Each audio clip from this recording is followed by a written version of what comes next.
नमस्कार दोस्तों, स्वागत है आपका मेरे चैनल पे। तो दोस्तों, सबसे पहले तो आप ये वीडियो देखिए।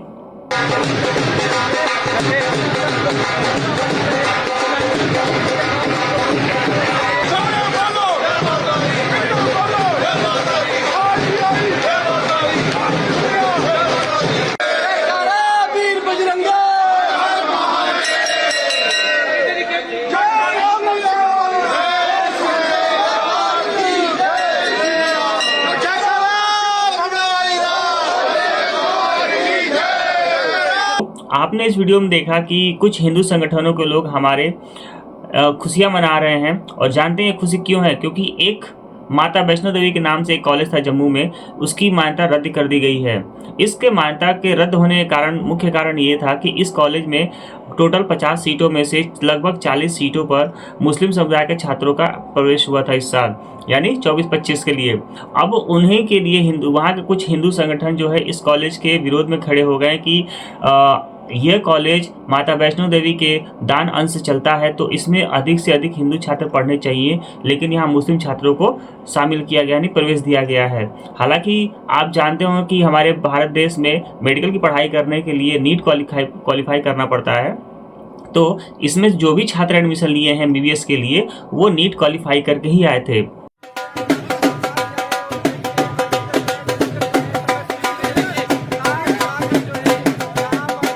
यहाँ मतलब बाकी मुल्क में लोग मेडिकल कॉलेज लाने के लिए लड़ते हैं, यहाँ मेडिकल कॉलेज को बंद करने की लड़ाई लड़ी गई।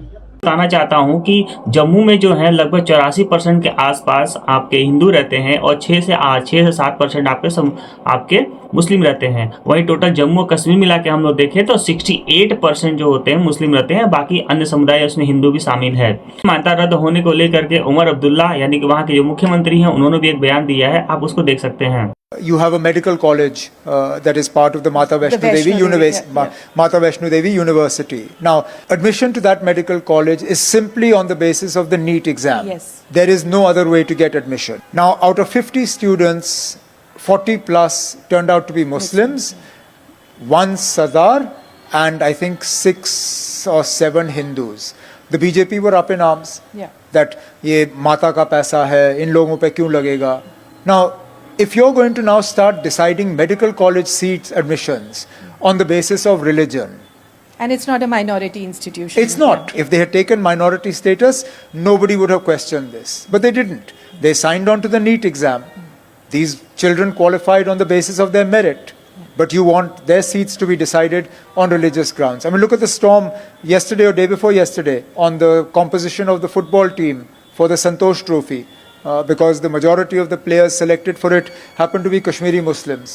Now an inquiry has been ordered to determine whether the team was selected on the correct basis. I can assure you, if the majority of the team players had been non-Muslim, none of this would have happened. So when you have incidents like this, how can you expect that there will be a complete absence of any sort of reaction to that?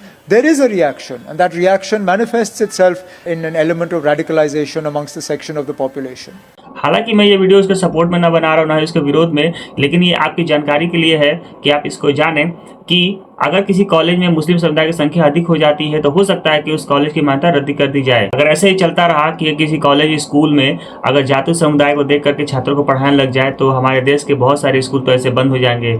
अगर उस school में या उस college में या किसी छोटे से सेंटर पे अगर किसी मुस्लिम समुदाय की संख्या अधिक हो गई तो उसको बंद कर दिया जाए या फिर उसमें उसका इलाज ना हो, ये इसका कोई सोल्यूशन नहीं होता है।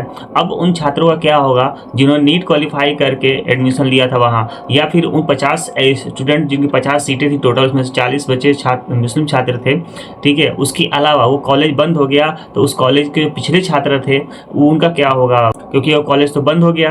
अब इसकी जिम्मेदारी कौन लेगा? वो बाकी सारे हिंदू संगठन जो उसके विरोध में खड़े थे, या फिर सरकार जिन्होंने इसकी मान्यता को रद्द किया। भविष्य के बारे में सरकार सोचेगी या फिर वो हिंदू संगठन सोचेंगे? इस टॉपिक पे आपकी क्या राय है कमेंट में जरूर बताएं। अगर आप मेरे चैनल पर नए हैं तो अपने चैनल को सब्सक्राइब करें और